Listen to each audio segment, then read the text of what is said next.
Bagi-bagi 100 televisi digital usai disidang, Nikita Mirzani manjakan netizen. Pinta lakukan hal ini.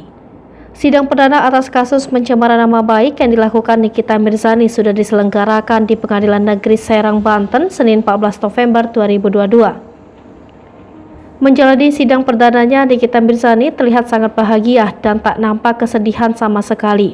Dalam sidang tersebut, Jaksa Penuntut Umum Kejaksaan Negeri Serang mendakwa Nikita Mirzani melakukan tindak pidana pencemaran nama baik dan Undang-Undang Informasi dan Transaksi Elektronik. Mendengar dakwaan dari Jaksa Penuntut Umum, ibu tiga anak itu lantas tertawa. Bukan tak ada sebab menurut mantan istri Sajat Ukra, ia tak mengerti dengan isi dakwaan Jaksa Penuntut Umum. Kuasa hukum Nikita Mirzani yang ikut mendampingi kliennya itu lantas meminta agar sidang selanjutnya berjalan minggu depan. Namun permohonan tersebut langsung ditolak oleh majelis hakim. Nikita Mirzani yang merasa hal tersebut lama pun akhirnya angkat bicara.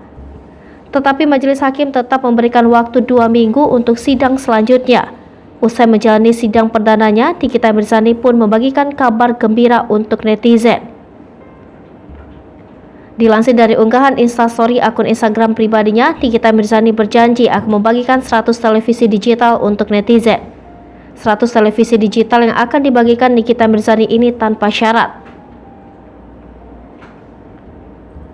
Rekan Nikita Mirzani itu lantas memberikan alasan ibu tiga anak itu bagi-bagi 100 televisi digital untuk netizen. Alasannya adalah biar semua orang bisa lihat proses persidangan. Kemudian rekan Nikita Mirzani itu meminta netizen untuk selalu memberikan semangat untuk Ibu Loli.